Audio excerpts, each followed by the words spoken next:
오늘은 중부 안데스의 알티플라노 평원을 찾아갑니다. 그 여정은 먼저 폴케스 온천, 우유니 소금 사막과 잉카와시 섬으로 이어집니다.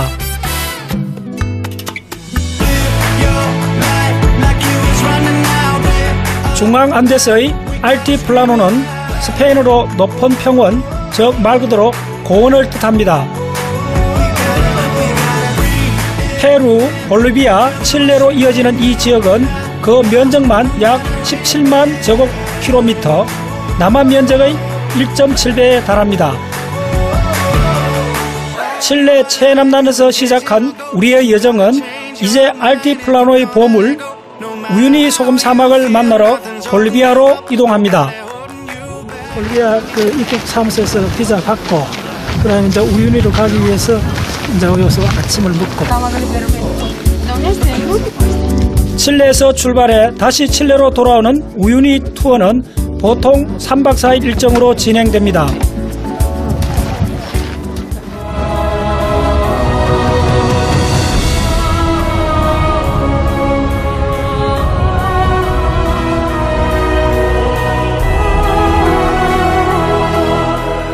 바람 막아줄 나무 하나 없는 메마른 땅이 낯설지만 인적 없는 이 풍광이 또 다른 세계로 인도합니다.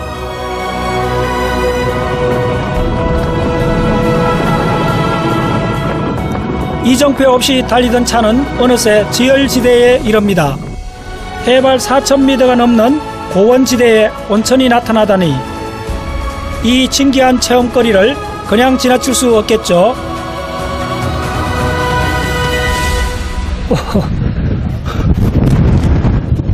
거의 저쪽이 송어모수 같은데 이쪽에는 사람들이 호수에서 온천을 할 수 있도록 이 해발고도 4,300 정도 될 것 같은데 온천을 즐길 수 있어요. 가장 인간의 본질을 볼 수 있는 데가 이런 데예요. 인간은 새로운 것을 탐험하고 나아가서 그걸 즐기기까지 하는 지구상에 아주 참으로 놀라운 생명체가 출현한 거죠. 어떤 동물도 즐긴다든지 이런 개념이 없거든요. 사방이 탁 트인 노천온천, 저도 이 학습탐사대와 함께 고원지대의 아침 한기를 풀어봅니다. 따뜻해요. 한 35도 될까? 물속에 들어와서 피로를 풀기에는 적당한 것 같습니다. 좋습니다.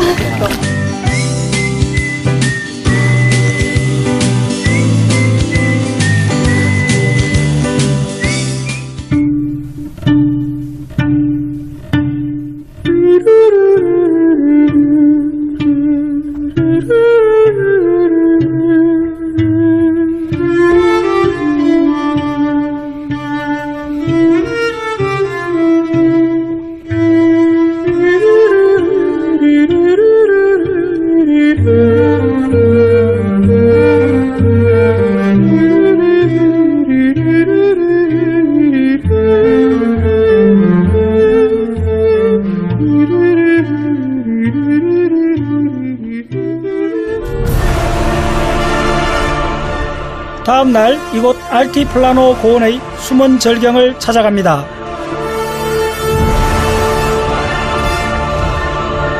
라구나 콜로라다, 즉 붉은 호수입니다.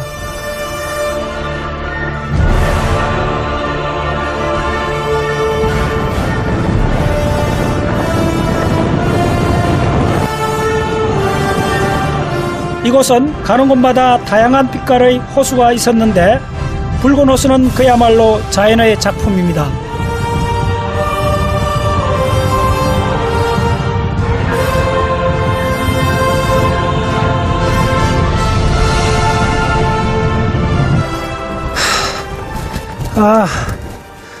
그냥 바람하고 돌, 흙먼지, 그래서 주변에 거의 6,000m급의 하산들, 그밖에 없어요. 거의 인공적인 흔적이 하나도 없는 그런 곳이네.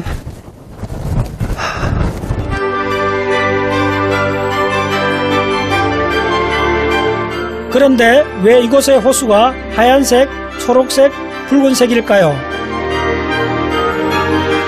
그건 호수에 쌓인 침전물의 색깔과 그곳에 자생하는 조류, 즉 식물성 플랑크톤의 색깔 때문입니다.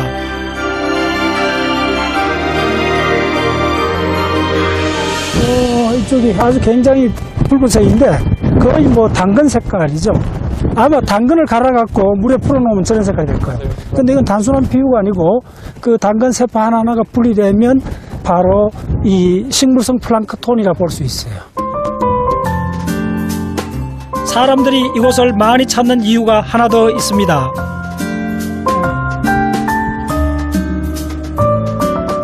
바로 호수의 주인 홍학, 즉 플라밍고 때문입니다. 홍학이 최대 3만 마리까지 모이는데 이 중에선 굉장히 보기 힘든 제임스 홍학도 있습니다. 멸종된 줄 알았던 제임스 홍학이 이 안데스 산 오지에서 1950년대 다시 발견이 됐어요. 그 정도로 아주 희귀한 플라밍고죠.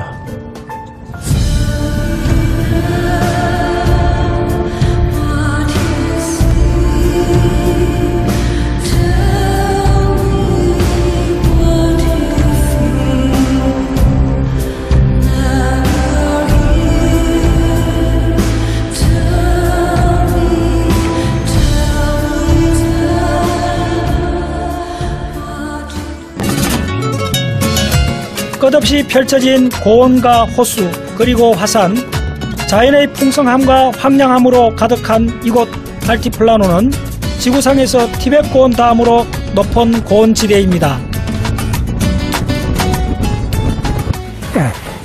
This area is Altiplano. Altiplano. Altiplano, sí. 예, 그 알티플라노 평원의 남쪽 영역이 바로 칠레 영역이고 그것이 아타카마 사막입니다. 그 다음에 알티플라노의 북쪽 영역, 그게 볼리비아에 있는 바로 우유니 사막, 소금호수죠.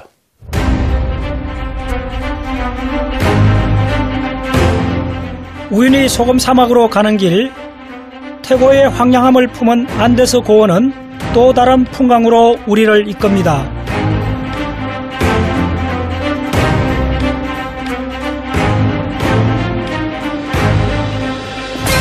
특히 이곳은 여행객들에게 인기 있는 명소인데요. 여기 실롤리 사막의 상징물이라 할 수 있는 돌나무입니다. 드넓은 평원에 우뚝 선 이 기암괴석은 과연 어떻게 만들어진 걸까요? 예, 이름이 돌나무. 그러니까 하산에서 분출돼가 날아온 큰 하산탄 비슷한 거죠. 하산 바위가 바람에 깎여서 이제 나무 형태로 이렇게 되어 있다고 그러죠. 이제 꽤 유명한 이정표인데 돌나무죠. 아주 형태가 아주 초현실적이죠.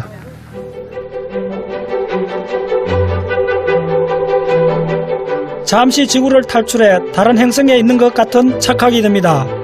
그런데 실제로 이 공간에 존재하는 지질학적 시간은 그야말로 비현실적입니다. 지금 그 귀한 형태의 바위를 감상하는 사람들이 있죠. 근데 이 인간하고 저 바위 사이, 저 뒤에 있는 지질 현상 사이는 길게 잡으면 안데스 전체 하면 한 2억 년, 영겁에 가까운 긴 시간의 갭이 있는 거예요.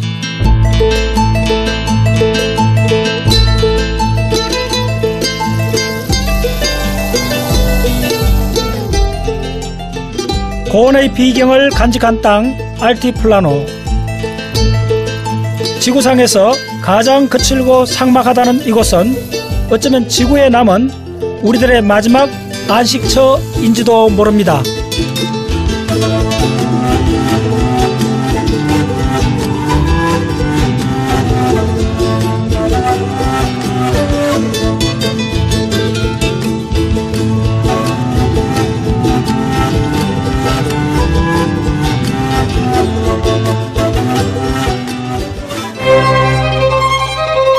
이른 새벽 드디어 우유니 소금호수로 향합니다. 이렇게 서둘러 나온 데는 이유가 있습니다. 바로 소금호수의 눈부신 일출을 보기 위해서입니다.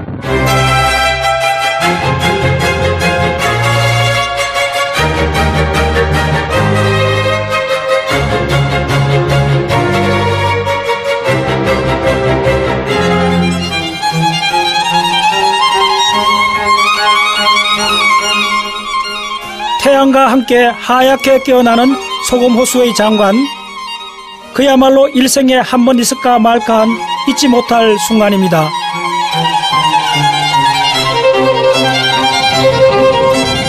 해발 3,650m에 위치한 세계 최대의 소금호수 우윤희, 하지만 소금밭이 아닌 눈밭을 달리고 있는 기분입니다. 그래서 네루다도 그렇게 표현했죠. 소금의 고독을 느끼는 순간 자신은 전율을 했다. 이게 시인들은 그런 걸 느끼는 거죠. 소금의 고독. 우연히 소금 사막에 와보면 말 그대로 기나긴 지질학적 시간이 응축된 이런 지질학적 현상이 결정화된, 그래서 태초의 시간이 주는 그런 막연함을 느끼죠.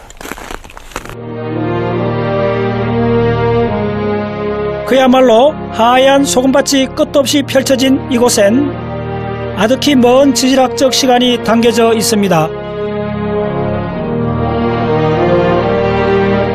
지각 변동으로 바다가 솟아올랐던 지대에 2만 년 전 빙하가 녹기 시작하면서 이 지역에 거대한 호수가 만들어졌는데요.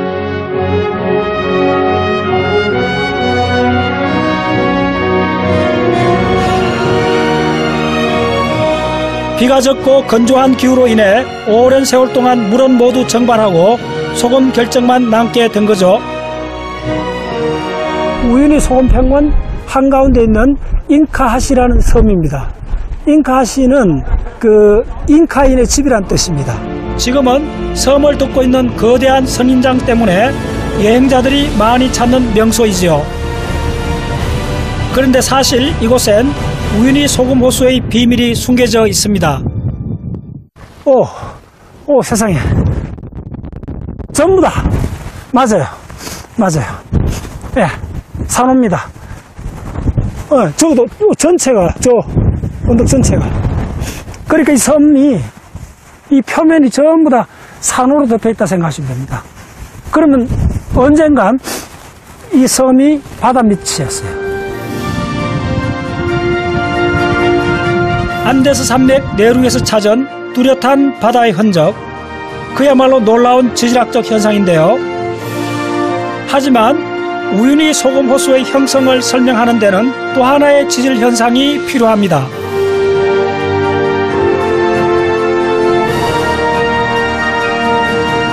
사실 소금 생성은 염소가 필요한데 염소 기체는 화산에서 나옵니다. 여기도 자세히 보면 전형적인 화산 지형입니다. 예, 전형적으로 굉장히 큰 화산탄이죠. 우리 제주도 가면 이거 볼 수 있습니다. 만약에 바다 밑에서 화산이 일어난다면 그 화산가스 속에 있는 염소가스는 바닷물에 녹아 들어가겠죠. 바로 요점입니다. 그래서 제가 이게 바다 밑에 있었다는 게 가장 중요한 팩터예요. 왜냐하면 그걸 증명해 주는 게 바로 이 산호청이거든요. 그래서 바다 밑에서 화산 활동이 일어나고 염소가스가 수백만 년에 걸쳐서 분출이 되고 그것이 바닷물에 녹아 들어가면서 암석이 풍화돼서 나오는, 특히 장석, 나트륨 장석이 풍화돼서 나오는 나트륨 이온하고 이 염소가 결합을 합니다. 바로 그래서 소금이 만들어지는 거죠. 우리가 보는 저 우윤희 소금입니다.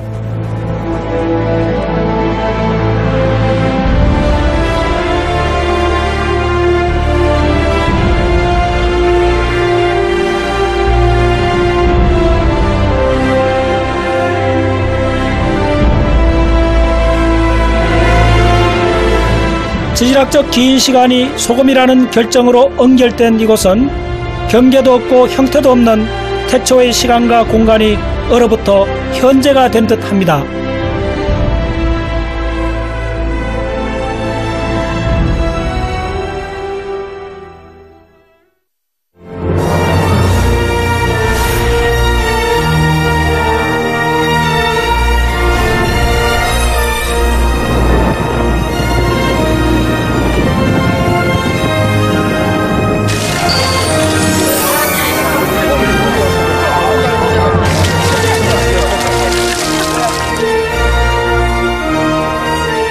바람이 뼈사나